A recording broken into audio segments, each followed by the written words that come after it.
بەناوی خوای گەورە و میهرەبان ڕاگەیەنراوێک لە ئەنجومەنی مامۆستایانی پێشەنگەوە مامۆستایان و فەرمانبەرانی موچەخوراوی کوردستان جەماوەری بە شەرەفی ستەم لێکرا و مافخوراوی کوردستان لای هەمووان ئاشکرایە زیاتر لە 10 ساڵە کێشەی نەبوونی موچە و دواکەوتن و نەدانی موچەی فەرمانبەران و مامۆستایان سەری هەڵداوە لە هەرێمی کوردستان.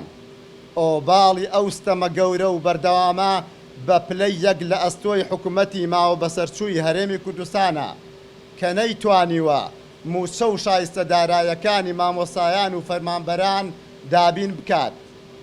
حکوومەتی هەرێم زۆر خەمساردانە و بێباکانە و نابەرپرسانە مامەڵەی لەگەڵ پرسی موچەدا کردووە و هیچ کات نەیویستووە بە شێوەیەکی ڕیشەیی ئەم پرسە چارەسەر بکات.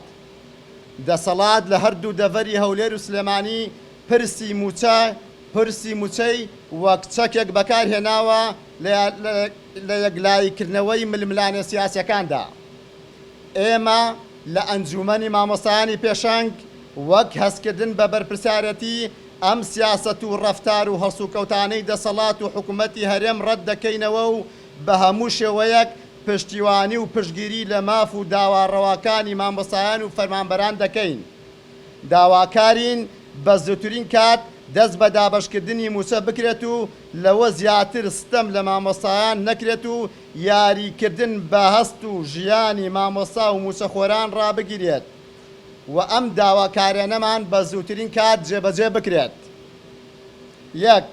دابەشکردنی موچە بە 30 ڕۆژ جارێک و تێکەڵ نەکردنی پرسی موچە بە ململانە سیاسەکان. دەستپێکردنەوەی پلەبەرزکردنەوەی مامۆستایان و فەرمانبەران کە زیاتر لە 10 ساڵە بە ناڕەوا و بەبێ هیچ بنەمایەکی یاسایی وەستێنراوە. تەوتینکردنی موچەی مامۆستایان و فەرمانبەران وەکو موچەخۆرانی عێراق. بە هەمیشەییکردنی مامۆستایانی گرێبەست.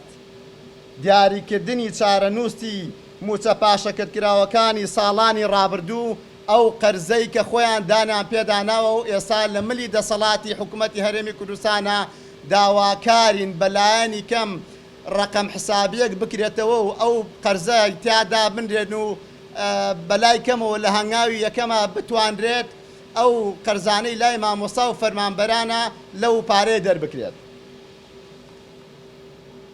6.